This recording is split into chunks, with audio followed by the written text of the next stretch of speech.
Halloween's that time of year when everybody dresses up as superheroes. Meanwhile, superheroes like Spider-Man dress up in different costumes like all the time. But if we're gonna go down this comic book rabbit hole, I'm gonna need an expert.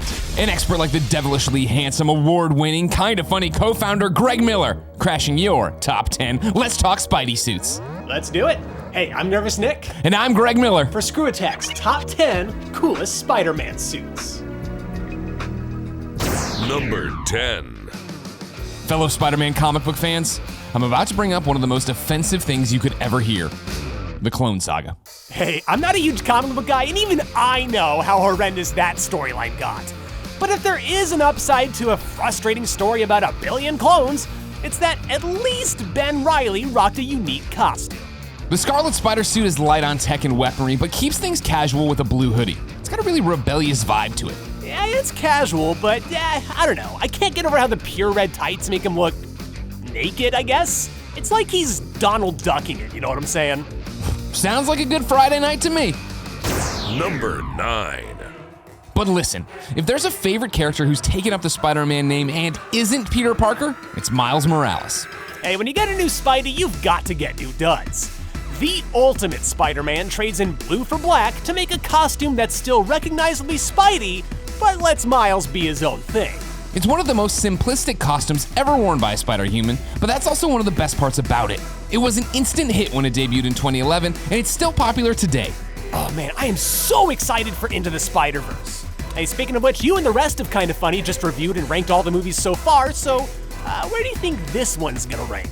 Yeah, we just did Spider-Man in review over on youtube.com/kindafunny. Check it out, please. In review, please. It needs views. And yeah, those movies do not hold up. This is us reviewing every movie that is not in the MCU. So where do I think Spider-Verse is gonna go? I think Spider-Man Into the Spider-Verse is probably gonna be number 1. Well, one thing's for sure, Miles is gonna be one of the best-looking web-slingers in the entire movie.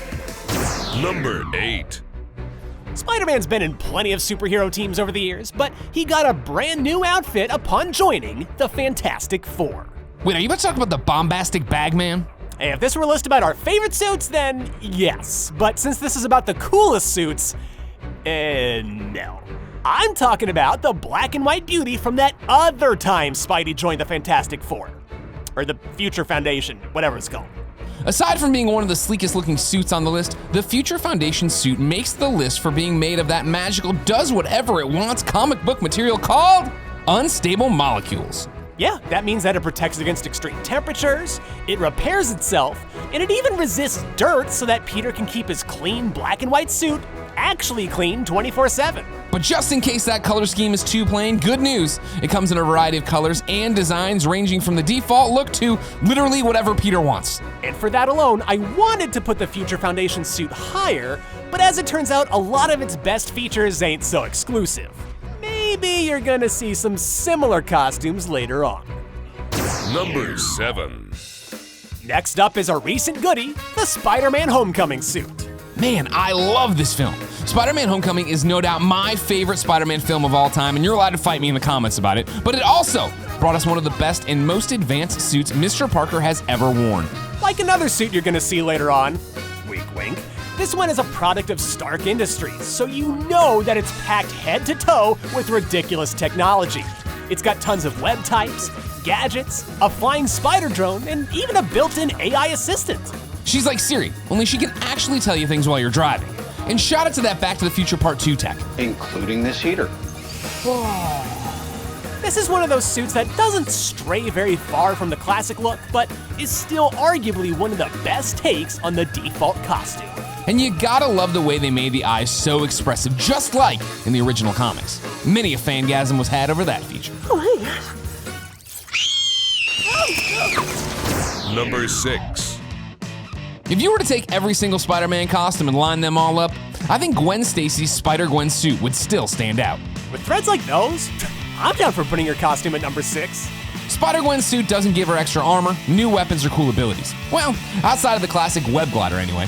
This black, white, and pink costume makes the top 10 just for looking snazzy. Because what's even the point of being a superhero if you can't look really good when you're out patrolling the city?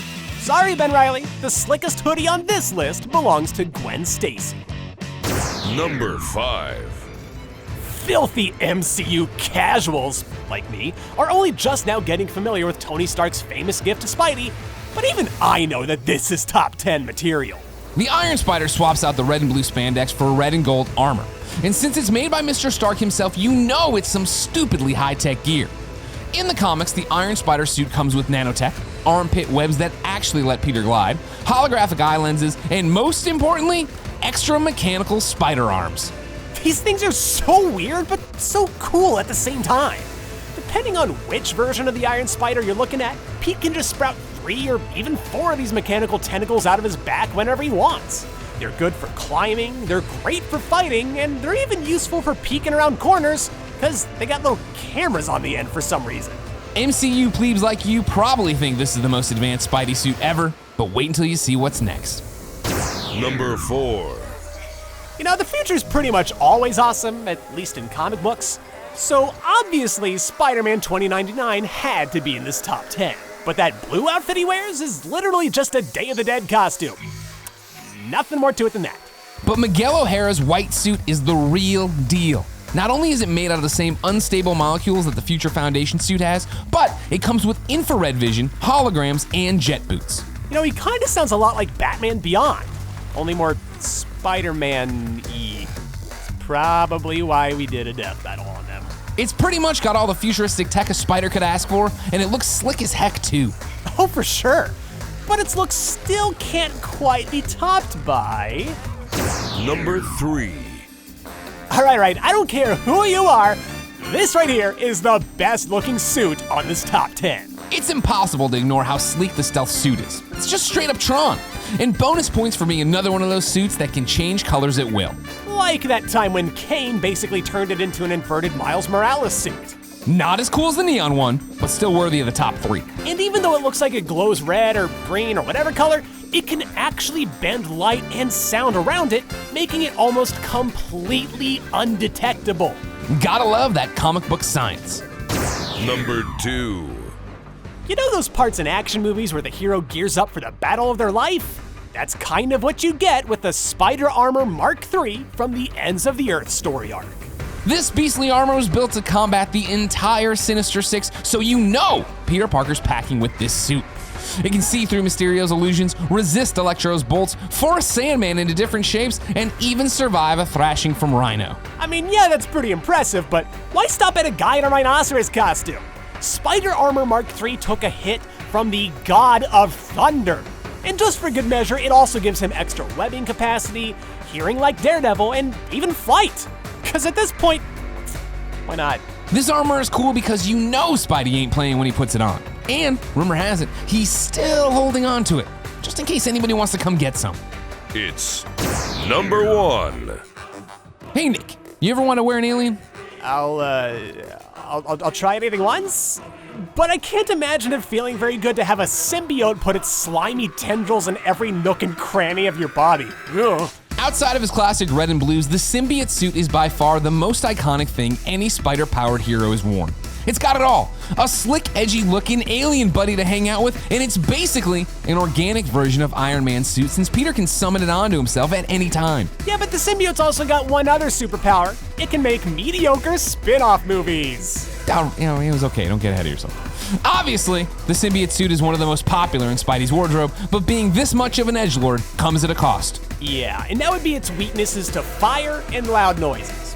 Kinda lame in my humble opinion, but when the suit looks this good and was central to one of the best Spider-Man stories ever told, it's really easy to give it a pass. Even Spidey didn't want to let this suit go.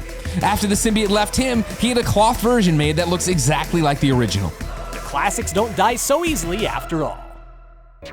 For our secret number 11, how could it be anything but the sexiest costume of all, shirtless Spider-Man? Now, nobody knows the true identity of shirtless Spider-Man. I think we can all agree, best physique of any Spider-Man we've seen, best probably Marvel physique we've ever seen, and just by looking at that hourglass figure, we can probably all agree that underneath that mask, he's the most handsome man ever. Not that you're biased or anything. Not that I'm biased. No, not at all.